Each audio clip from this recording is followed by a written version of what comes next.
할렐루야, 반갑습니다. 한 주간 잘 보내셨습니까? 오늘 말씀 한번 제목입니다. 같이 한번 봅시다. 시작. 중심을 보시는 하나님. 여러분들의 중심을 하나님이 보신다면 뭐라 말씀하실까라는 거예요. 여러분들의 중심을 하나님이 보실 때 다윗을 보는 것처럼 이가 그다. 이 사람이 내가 원하는 사람이다 라고 하는 하나님의 탄성과 하나님의 기대가 가득 넘치는 그런 마음 중심이 되기를 주의 이름으로 축원합니다. 아멘. 얼마나 귀한지 몰라요. 그래서 우리 마음 가운데에 참으로 하나님과 더불어서 일하기에 참 기쁜 주의 자녀들이 되었으면 좋겠습니다. 2014년 4월 16일 그러면 우리는 잊지 못하는 그런 아픈 상처가 우리에게는 있습니다. 세월호 침몰 사건이죠. 세월호가 왜 침몰했는가 하면 중심을 잃어버렸기 때문이래요. 중심을. 배가 중심을 이렇게 그 무게 중심을 잡기 위해서는 옛날에는 발라스틱 하면서 철판을 놓았는데 요즘은 그 이렇게 수평수라고 하면서 물을 넣어가지고요 평형하게 만든다고 얘기를 합니다.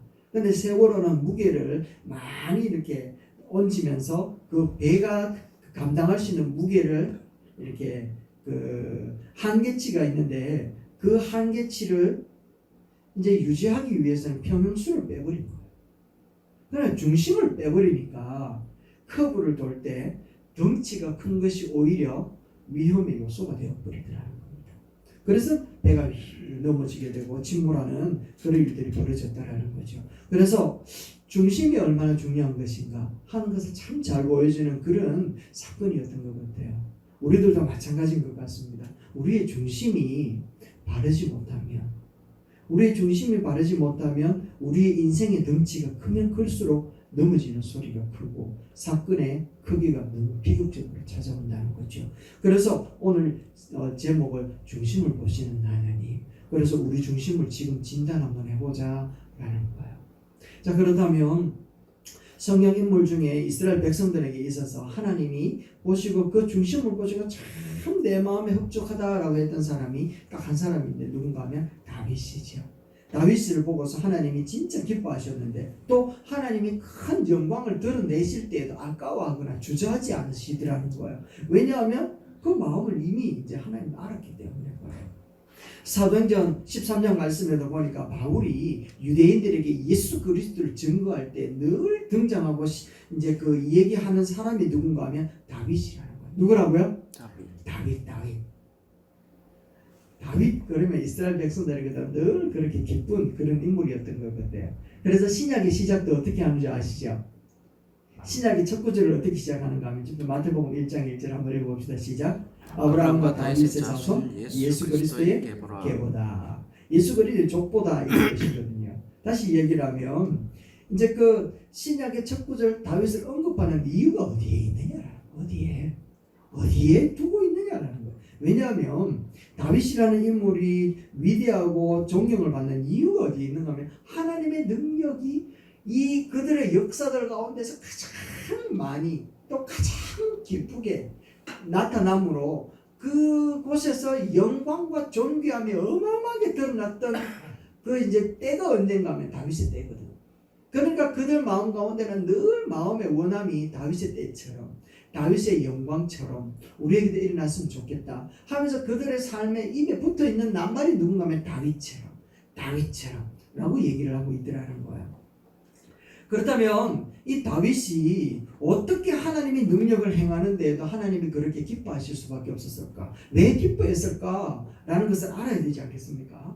그것을 알기 위해서는 우리가 다윗이 등장했던 그 장면을 우리가 보아야 될 필요가 있어요. 그래서 1절 말씀에 보니까 뭐라고 이야기하는가 하면 이렇게 얘기를 하는 거예요. 한번 보세요. 여호와께서 사무엘에게 이르시되 내가 이미 사울을 어떻게 했다고요? 버렸다. 이스라엘의 왕이 되지 못하게 했는데 네가 그를 위하여서 언제까지 슬퍼하겠느냐? 너는 빨리 뿔에 기름을 채워가지고 가라. 내가 너를 베들레헴 사람 이새에게로 보내리니 내가 그의 아들 중 한 왕을 보았다.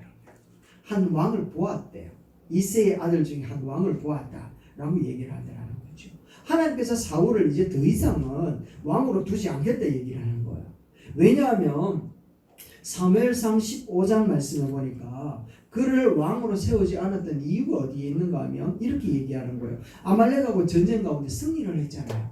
승리했는데도 불구하고 하나님이 나타나셔서 하는 말이 이렇게 얘기하는 거죠. 순종이 제사보다 낫고 듣는 것이 수양의 기름보다 낫다. 이는 거역하는 것이 점치는 죄와 같고 완고한 것은 사신 우상에게 절하는 죄와 같음이라. 같이 한번 읽어볼까요? 시작. 왕이 여호와의 말씀을 버렸으므로 여호와께서도 왕을 버려 왕이 되지 못하게 하셨다. 그래서 사울이 왕으로부터 버림을 받게 되어진 이유는 싸움에서 졌기 때문에 버려진 게 아니더라는 거야. 그가 사울이라는 왕이 성공했는데도 불구하고 하나님은 그를 버렸다. 참 희한하죠. 우리들이 생각을 해보면 성공했으면 됐지 뭐. 그죠? 나라를 평안하게 했으면 됐지 뭐. 라고 이 정도는 생각되어진단 말이에요. 그런데 참 희한하게 하나님은 이 아말렉과의 전쟁에서 승리했는데도 불구하고 나는 자를 버렸다 얘기하는 거야. 왜 버렸는지 이야기하는데 그 말씀에 보니까 여호와의 말씀을 어떻게 했다고요? 여호와의 말씀을 버렸기 때문이라고. 그래서 여호와께서도 왕을 버렸다 얘기를 하는데 이 말씀은 다시 얘기를 하면 사울은 자기 중심에로부터 울려 퍼지는 욕심의 소리에 귀를 기울이고 하나님의 말씀의 소리에 귀를 기울이지 않으니까 하나님이 이 사울하고는 더 이상 얘기할 수가 없더라는 거예요. 왜냐하면 그런 일이 벌어질 때마다 하나님의 소리를 안 들으면 일하게 할 수 있는 방법이 없잖아요. 그래서 하나님은 됐다마 자는 좋은 일이 생기니까 내 말도 안 듣네 이래 된 거예요. 그래서 버렸다. 비록 승리를 얻었잖아요. 비록 영광을 얻었단 말이에요. 큰 업적을 이루었단 말이에요. 그런데 그런 가운데서 하나님의 말씀을 버릴 때 하나님은 더 이상 끝. 이때 이제 누가 등장을 하는가 하면 다윗이 등장을 하는 거예요. 그래서 하나님이 사무엘을 보내는데 어디로 보내는가 하면 이새의 집으로 보내는 거예요. 그리고 그 집에서 내가 한 왕을 보았다라고 얘기를 하면서 이새의 집에다 보냈는데 그러니까 사무엘이 오니까요 얼마나 기뻐했겠습니까? 그래서 이제 이새가 자기 아들들을 다 불러 모았는 거예요. 7명의 아들을 다 불러 모았대요. 그리고는 장자 엘리압 첫째 아들을 보냈습니다. 6절 말씀이에요. 보세요 뭐라고 얘기하는가 한번 같이 한번 읽어볼까요? 시작. 그들이 오면 사무엘이 엘리압을 보고 마음에 이르기를 여호와의 기름 부으실 자가 과연 주님 앞에 있다 할렐루야 라고 얘기를 하는 거야. 사무엘이 보니까요 엘리압을 딱 봤는데 우와 쟤는 진짜 왕 삼을 만한 사람이다 왕상이다 라고 얘기를 하는 거야. 이 사람이구나. 진짜 왕이 되려고 하면 이 정도는 돼야지 라고 하면서 이스라엘의 왕이 될 만한 상으로 엘리압을 보니까 우와 됐다 얘기해요. 왕이 될 만한 조건을 다 갖고 있었어요. 엘리압은 그의 이름이 뜻이 무엇인가 하면 하나님은 아버지다 라고 하는 뜻을 갖고 있었거든요. 그러니까 이 엘리압은 하나님 앞에 신실한 사람이었던 것 같아요. 뿐만 아니라 장자였잖아요. 그래 혈통적으로도 최고에 앞서 있었던 사람이고 또 그의 키나 또 외모적으로 볼 때도 딱 보니까 딱 알겠더라는 거예요. 왕상이라는 거, 왕상. 그런데 누가 봐도 왕상이라는 사실을 알았는데 사무엘은 여기서 착각을 했던 거예요.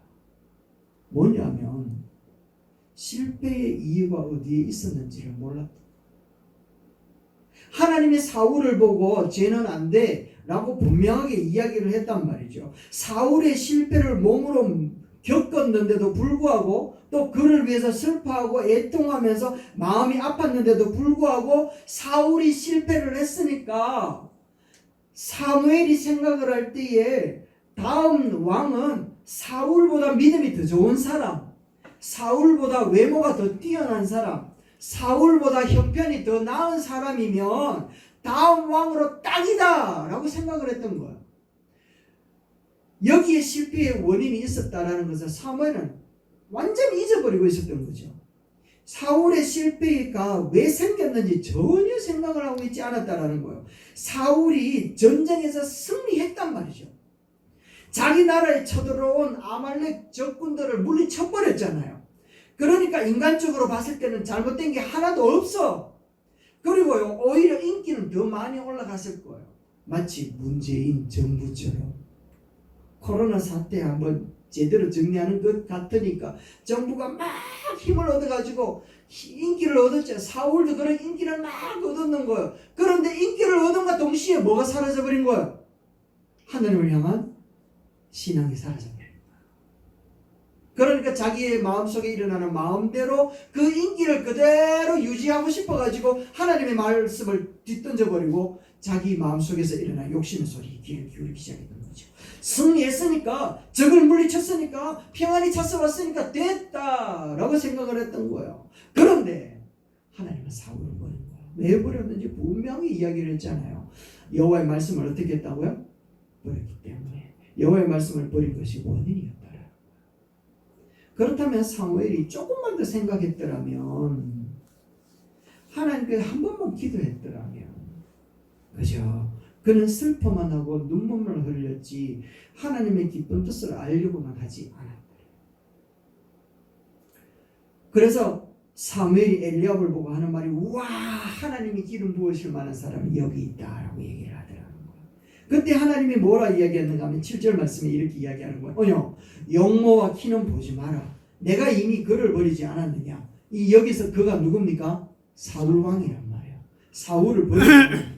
내가 보는 것은 사람과 같지 아니하는데 나 여호와는 누구를 본다고요? 중심을 본다라고 얘기하는 거예요.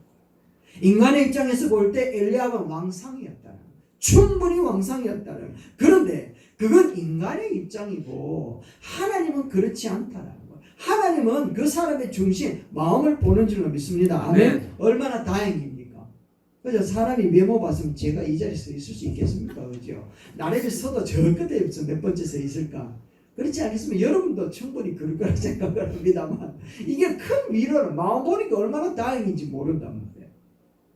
이미 사울은 한번 실패를 했단 말이에요. 사울을 왕 삼을 때 그의 조건을 한번 보실래요? 사무엘상서 9장 2절 말씀에 그의 조건이 뭔가 하면 빨간 거 한번 읽어보세요. 이 사람은 준수한 소년이었는데 이스라엘 자손 중에 그보다 더 준수한 자가 없대요. 그래, 이스라엘 사람들이 전부 다 촌놈들이었다. 사울 보니까 야, 얘는 삐까뻔쩍하다라는 거지. 사울 딱 보니까 와, 얘는요, 오, 뛰어난데 준수한데 이래 되는 거야. 그리고 그의 키와 또 그의 모습들이 다른 사람들의 어깨에 머리 하나가 더 있는 거야. 180, 190 정도 됐다는 거죠. 왕상이었다는. 그런데 거기까지야. 거기까지.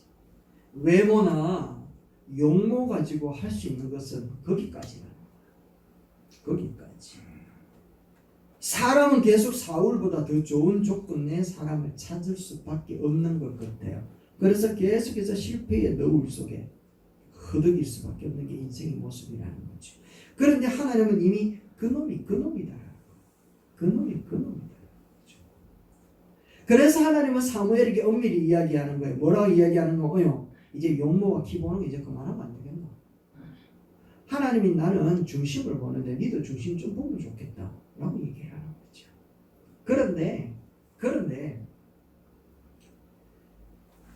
사무엘은 계속해서 누구를 보고 있는가 하면 그의 둘째 아들, 셋째 아들, 점점 그 아들 외모를 보면서 찾고 있대요. 그리고 7번째 아들까지 왔는데도 하나님이 묵묵부답하니까 그제서 좀 깨달았는가 봐요. 이제 좀 없나? 다른 아들 없나? 하나님은 그때나 지금이나 그 중심을 보는 줄로 믿습니다. 아멘? 맞습니까? 그렇다면 우리도 중심 좀 봤으면 좋겠어요. 우리의 스펙이 좀 떨어지고 우리의 상황이 좀 떨어지고 우리의 환경이 좀 못 미친다 하더라도 마음 중심에 하나님이 보실 만한 끈덕이가 하나만 있다면 그걸로 된 줄로 믿습니다. 이 믿음이 우리에게 필요한 거예요. 그래서 바울은 너무나도 당당하게 얘기를 하는 겁니다. 뭐라고 이야기하는가 하면 우리가 이 보배를 질그릇에 가졌으니 그 중심에 무엇을 가졌다고요? 보배를 가졌다라고 얘기를 하는 거예요. 그래서 보배를 가지니까 예수 그리스도를 가지니까 그가 주어진 그런 억울한 상황 가운데서도 마음 가운데 평안함을 누릴 수 있더라는 거죠. 그의 마음 가운데 예수 그리스도가 가득 들어오게 되니까 그런 위협 가운데서 억울한 상황 가운데서 위협 가운데서도 그런 마음 가운데 평안함을 누릴 수 있게 되더라는 거예요. 중심에 예수가 없으니까 어떻게 되는가 하면 요란스럽다는 빈 깡통이 그 집사님 빈 깡통이 어때요? 요란한 시끄럽던 빈깡통이 시끄러운 거예요. 한번 보세요. 십자가를 우리도 이제 십자가를 가려놓았지만 십자가를 한번 보세요. 십자가를 보면 중심이 분명하니까 예수 그리스도의 부활이라는 사건을 분명하게 보여주니까 십자가에 주님이 없어도 그곳에서 능력이 나타나잖아요. 그런데 중심에 아무것도 없으니까요. 전에 부처가 얼마나 요란합니까? 세상에 가장 요란한 그 검으로 치장을 해도, 그리고 군데 중에서도 사천대왕 얼마나 요란스럽습니까? 왜 요란스러운가 하면 중심에 아무것도 없기 때문에 그래요. 그래서 그들이 막 똑똑똑똑 뚫으면서 하는 말이 뭡니까? 공그리잖아요. 공그리면서 종치고 있는 그런 인생을 살고 있는 게 바로 그 사람도 마찬가지예요. 사람도 내 안에 중심이 똑바른 사람, 자기 가치가 분명한 사람은요, 그냥 막 옷을 아무것도 거쳐도 그 사람은 빛이 나는 거예요. 그런데 속에 늘 아무것도 가지고 있지 않는 그 사람은요, 그 유명한 것 다 그런 것들을 다 치장을 해도 늘 부족한 거라, 늘 부족한 거라. 저 사람이 날 보면 뭐라 그럴까? 저 사람이 난 안 되는데 그 다른 데 가보니까 더 유명 메이크 입은 사람을 보면 늘 힘들어하는 거야. 마음에 뭐가 없기 때문에? 중심이 없기 때문에. 그래서 중심이 분명할 때, 그죠? 중심이 분명한 사람은 요란하지 않더라. 흔들리지 않더라. 그랬을 때 하나님이 다윗을 보니까 그 중심이 하나님 마음에 너무 흡족한 거예요. 그래서 그를 뭐라고 이야기하는가 하면 사도행전 13장 22절 말씀에 이렇게 이야기하는 거예요. 내가 이새의 아들을 다윗을 만나니까 내 마음에 맞는 사람이다. 그리고 하는 말이 뭐예요? 시작. 내 뜻을 다 이루리라. 다 이루리라고 얘기하는 거야. 이야, 이 사람 보니까 진짜 내 마음에 꼭 맞다. 내 뜻을 다 이루겠다. 다윗의 중심을 딱 보니까 하는 말이 내 마음에 맞는 사람이다. 내 뜻을 이룰 사람이다 라고 얘기를 하는 거야. 이야, 이 사람이라면 내 뜻을 이룰 수 있겠다. 이야, 내가 이 사람을 붙들고 가면 당신의 뜻을 꼭 이루겠다. 이 사람 참 믿을 만한 사람이네. 하나님이 믿을 만한 사람 되시기를 주 이름으로 축원합니다. 아멘. 아멘. 그렇다면 하나님이 내 마음 중심에 볼 때, 내 마음 중심에 무엇을 보시고서 이렇게 얘기를 하실까? 다윗의 마음에 무엇이 있었기에 그 마음 중심에 있는 그것을 보시고 내 뜻을 이루겠다. 이야, 내 마음에 맞는 사람이라고 이야기를 했을까? 그 첫 번째 무엇인가 하면 중심에 하나님이 항상 있었어요. 한번 따라 읽어봅시다. 바른 거 시작. 중심에 하나님이 항상 있었습니다. 여러분의 중심에는 예수님이 항상 있습니까? 아멘. 아멘? 아멘. 항상 있는데 없는 사람이 있나? 없지. 다 있다만. 그런데 중요한 게 뭔가 하면 다윗은요, 시편 23편 말씀을 우리에게 얘기하는 거야. 23편 1절에 여호와는 나 시작. 여호와는 나의 목자시니 내게 부족함이 없으리로다. 다윗의 마음에는 여호와 하나님이 항상 있으니까 이런 고백을 하는 거야. 그런데 이 고백을 할 때가 사망의 엄침한 골짜기라든지 원수의 유혹 앞에라든지 이 모든 것을 다 건너간 인생, 진짜 평안만 임하는 그런 때에 이 고백을 한 게 아니라는 거예요. 그가 이 고백을 한 것은 원수의 추적이 계속 되어질 때 힘들고 어렵고 고난과 역경이 몸살이 쳐질 정도로 찾아오는 바로 그때야 하는 고백이 뭔가 하면 여호와는 나의 목자시니 라고 고백을 하더라는 거예요. 그래서 그가 하는 말이 뭐예요? 내게 부족함이 없대요. 지금 자기는 고난 때문에 환난 때문에 몸살이 쳐지는데 부족함이 없다라는 거예요. 이게 하나님의 마음을 감동시킨 거예요. 온통 고난인데 몸소리가 쳐지는데 그 속에서 부족함이 없대. 다윗의 가슴에는 여호와를 가득하니까 다른 것이 부족하지 않더라는 거야. 몸은 힘들지만 주님께로 더 가까이 가는 시간이고, 환경은 어렵지만 다른 거 안 하고 주님께 더 집중할 수 있으니까 주님으로 충만하니까 부족함이 없다 얘기야. 그래서 코로나 사태가 벌어지니까요, 사람들이 밖에 안 나가. 그러니까요, 앉아가지고 성경만 보고요, 인터넷에만 유명하신 목사님의 설교와 신학 간증과 신학의 그런 주제들의 그런 그 얘기들을 쭉 들으면서 얼마나 좋은지 몰라요. 늘 앉아가지고 그거를 보고 또 연구도 하고 말씀을 보고 기도하니까 막 세상에 좋았던 것들이 뭐 별로 저는 뭐 별로 좋아한 것도 없었지만 이런 것들보다는 오히려 하나님의 말씀에 집중할 수 있게 되니까 너무너무 좋은 거예요. 그래서 코로나 20 오면 안 되지만 20 와도 끄떡없겠다 싶은 생각이 드는 거예요. 여러분도 마찬가지지 않습니까? 야, 아멘 할 줄 알았는데. 여러분도 마찬가지지 않습니까? 물론 활동은 다 해야 끝나야 되지만. 그런데 문제는 뭐예요? 고통과 어려움과 몸소리치는 가운데에 마음이 여호와 하나님으로 가득하니까요. 부족함이 없대요. 눈만 뜨면 어떻게 무엇을 먹어야 될까 고민하고 또 그 싸움을 싸워야 되지만 그는요 여호와 하나님이 가득하니까 부족함이 없다고 고백하더라고요. 다윗의 가슴에 여호와를 향한 마음이 부족할 때 어떤 형편이었는지 우리가 잘 알잖아요. 형편과 상황과 조건이 막 굉장히 좋았던 때였었어요. 전쟁 가운데 있었지만 왕이었기 때문에 전쟁에 나갈 필요도 없었어. 부하들이 너무 잘 싸우니까 싸우면 이기니까 하나님이 함께 하니까. 그래서 왕궁에 앉아가지고 낮잠 자다가 그만 어떤 여인이 목욕하는 장면을 목격한 거예요. 그걸로 하면 끝나면 됐지. 힘이 있으니까. 거기에 욕망이 또 팍 타오르니까 하나님을 향한 마음이 스그러 사라지니까요. 그 사그러진 공간 안에 자기 욕심이 채워지고 권력이 채워지고 하고자 하는 의욕들이 채워지니까요. 결국에는 어떻게 되었는가 하면 살인하게 되어지고 거짓말하게 되어지고 도적질하게 되어지고 하나님을 기만하는 일까지 생기더라. 엄청난 일들을 저지르게 되어진 그때가 언제였는가 하면 평안할 때였습니다. 하나님으로 그 마음이 충만하지 않으니까 그는요 너무너무 다른 것들이 다 부족하게 여겨지기 시작하더라고요. 사울도 마찬가지지 않습니까? 가슴에 여호와를 향한 마음이 부족하니까 싸움에서 승리했단 말이에요. 하나님께는 버림을 받을지라도 비참한 삶을 살기 시작하게 되더라는 거죠. 다윗의 세계사가 무대에 등장할 때, 다윗이 세계사의 무대에 등장할 때 그의 고백을 한번 보시겠습니까? 그가 어떻게 고백을 했는가 하면 이렇게 고백을 하는 거예요. 블레셋에서 그 골리앗하고 싸울 때 이렇게 고백을 하는 거예요. 빨간 거 한번 읽어봅시다. 빨간 글자로 한번 읽어봅시다. 시작. 여호와 하나님의 이름으로 네게 나아가노라. 할렐루야. 골리앗과 비교했을 때 상대가 안 되잖아요. 가소롭잖아요. 이렇게 되어지면 모든 사람들이 덜덜덜덜 떨면서 웃자면 좋겠노 이렇게 하는 게 당연한데 다윗은요 마음에 하나님이 가득하니까요 하나님이 항상 그의 마음 중심에 있으니까 하나님을 욕하고 있는 저 상대방을 가만히 두고 볼 수가 없는 거라. 그래가지고 나가는데 하는 말이 뭔가 하면 만군하는 이스라엘 군대의 하나님의 이름으로 네게 나아간다. 이야 멋지지 않습니까 여러분? 너무나도 당당하더라는 거예요. 왜냐하면 만군의 하나님 여호와로 가득하니까 그래요. 여러분 우리 가운데 위기가 찾아올 때 이 위기를 이길 수 있는 것은 그 위기보다 더 강력한 바이러스가 이기는 게 아니라는 거예요.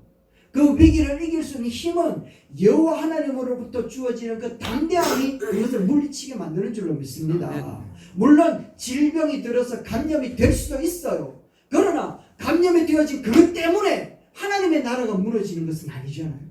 그것 때문에 고통 중에 있지만 그것을 통하여서 또 다른 누군가를 향하여 하나님의 뜻을 펼쳐나갈 수만 있다면 그것을 통하여 하나님이 반드시 일하고 있는 줄로 믿습니다. 그래서 골리앗 앞에 서 있는 이 다윗 한 방 맞으면 죽을 수밖에 없었단 말이에요. 자기는 왜 안 두려웠겠노? 그런데 중심에 하나님이 가득하니까 담대할 수 있는 당당함이 일어나더라는 거예요. 그런데 하나님이 없으니까 사울 같은 경우에는 덜덜덜덜 떨더라는 거예요. 그래서 사울이 늘 외쳤던 게 뭐예요? 골리앗보다 힘이 더 센 사람 없냐라고 찾더라는 거죠. 골리앗보다 더 힘이 있는 사람 없냐라고 이야기를 하지만 있나 보죠. 없으니까 계속 위축되는 거예요. 그때 다윗이 얘기해요. 하나님 마음에 쏙 들지 않았겠습니까? 시편 18편 1절 말씀에 한번 보면 이렇게 이야기되어져 있어요. 우리가 파란 글자 보세요. 나의 힘이 되신 여호와여 내가 주를 사랑하나이다. 이건 너무 잘 알죠? 이 말씀 너무 잘 알아요. 그런데 이 말씀 위에 이게 언제 기록되어져 있는가 하면 이렇게 기록되어져 있어요. 다윗을 그 모든 원수들의 손에서와 사울의 손에서 건져내신 날에 여호와를 향하여 노래한 것이다. 건져낸 날에 여호와께 노래한 거예요. 여호와가 나의 힘이십니다 라고 얘기합니다. 승리의 순간, 성공의 순간, 모든 것을 다 이루어진 그 기쁨과 환희가 넘치는 바로 그 순간에 다윗은 그 모든 영광을 누구에게 돌린다고요? 하나님께 돌리고 있더라는 거예요. 하나님께. 정말 멋진 사람이에요. 그가 고난 중에서도 여호와 하나님을 찾았고 전쟁에 대적하여 나아가는 삶의 현장에서도 여호와 하나님을 찾았을 뿐만 아니라 승리한 순간에도 여호와 하나님을 찾더라는 거예요. 승리한 순간에 찾을 수 있었던 그 승리와 그 성공, 그 영광, 그게 바로 하나님께로부터 왔다라는 것을 그는 너무나도 잘 알고 분명했기 때문에 하나님께로 그 영광을 돌려드리더라는 거죠. 그런데 이게 당연한 것 같은데 당연하지가 않아요. 왜냐하면 바로 앞에 사울이 그랬잖아요. 아말렉하고 승리를 딱 했을 때 하나님을 버리더라는 거죠. 승리와 성공, 영광의 순간이 되니까 그렇게 믿음이 좋은 사람도 하나님을 잊어버리더라고요. 얼마나 많은 사람들이 이렇게 비극적인 결과로 찾아가고 있는지 모른단 말이에요. 가정에 문제가 있고 회사에 문제가 있고 자기 몸에 몹쓸병이 생기거나 자식의 문제가 걸리면 얼마나 주를 찾는지 몰라요. 우리도 그랬잖아요. 똑같단 말이에요. 주여 주여 주여 주여라고 얘기한단 말이에요. 다른 사람이 들으면 죽여 죽여 하는 소리처럼 들릴 정도로 막 주여 찾아요. 왜? 내 아들 문제가 걸렸기 때문에, 내 삶에 문제가 걸렸기 때문에, 내 몸의 질병 때문에, 가정의 문제 때문에 그렇게 하나님을 찾는 거예요. 그런데 병이 고쳐지고 집안 형편이 좀 나아지고 사회적인 환경이 좋아지고 자식들이 속을 썩이지 않고 좋은 곳으로 형통하게 가게 되는 바로 그 순간에 주님을 찾던 사람들이, 주님이 없으면 안 된다고 하던 사람들이 하나 둘씩 빠져나가서 보이지 않게 되더라는 거예요. 얼마나 아쉬운지 몰라요. 얼마나. 성공이, 승리가, 영광이 오히려 독이 되어버리더라고요. 독이 되어버리더라고요. 하나님의 저주가 그렇게 변하게 되어버리더라고요. 그런데 다윗은 그 은혜를 잊지 않고 살더라는 거예요. 마음의 중심에 하나님을 두고 살았기 때문에 그는요 영광의 순간에도 하나님을 찾더라고요. 한번 물어봅니다. 여러분의 마음에는 무엇이 담겨 있습니까? 무엇이 담겨 있습니까? 저는 이제 신미안이 있기 때문에 딱 보면 알아요. 소주병에 참기름이 담겨 있으면 이거는 참기름병입니까? 소주병입니까? 참기름병. 감사합니다. 이건 참기름병이죠. 그렇죠? 바카스병에 쥐약이 담겨 있으면 이거는 바카스병입니까? 쥐약병입니까? 그렇죠, 그죠? 무엇이 담겨 있느냐에 따라서 외모가 아무리 그 이름이 소주병으로 쓰였다 하더라도 그것에 담겨 있는 게 결국에는 그거를 증명해내는 거예요. 우리 안에 예수가 담겨져 있으면 우리는 그리스도인인 줄로 믿습니다. 아멘. 그러면 뚜껑을 탁 열면 뭐가 나와야 돼요? 그리스도 향기가 탁 나와야 되죠. 참기름 소주병에 아무리 그 큰 소주병이라도 참기름이 담겨 있으면 그거는 무슨 냄새가 난다고요? 참기름. 그렇죠. 무향, 무치 뭐 이런 것들도 있습니다. 그러나 참기름병이 나는 거예요. 소주병에 소주가 담겨 있으면 소주 냄새가 나는 거예요. 우리 안에 우리 마음 가운데 진짜 예수 그리스도 하나님 이 담겨져 있으면 내가 무슨 말을 해도 거기에는 여호와 하나님의 말씀이 묻어나야 돼요. 내가 어떤 행동을 해도 거기에는 그리스도의 향기가 묻어나야 돼요. 내가 어떤 생각을 해도 그리스도의 향기의 생각이 쫙 나야 돼요. 그런데 내 안에 성공이 있고 출세가 있고 편안함이 있고 자녀 문제가 있으면 언제나 말을 해도 자녀 문제만 말만 하는 거예요. 언제나 생각을 해도 어떻게 하면 출세할 수 있을까에 대해서 얘기를 하는 거예요. 언제나 그 사람의 생각의 모든 사고의 방식들을 어디를 향하여 가고 있는가 하면 마음에 가득한 것을 향하여 가고 있더라고요.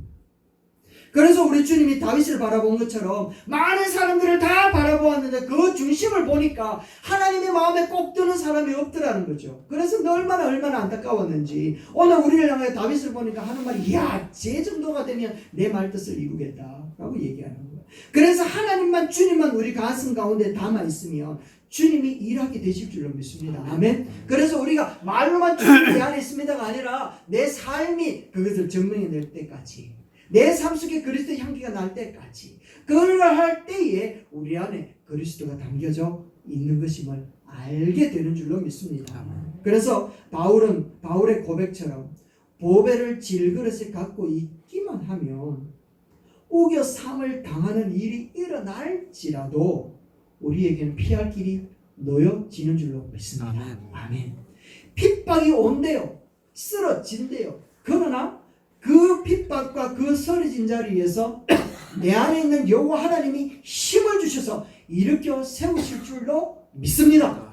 마지막으로 환난 중에서도 우리는 충분히 찬양할 수 있는 힘이 어디로부터 온다고요? 내 마음에 살아계시는 여호와 하나님으로부터 예수 그리스도의 능력으로 환난 가운데서도 능히 이겨낼 수 있는 힘으로 자리로 우리를 반드시 이끌어가게 될 줄로 믿습니다. 아멘. 결론입니다.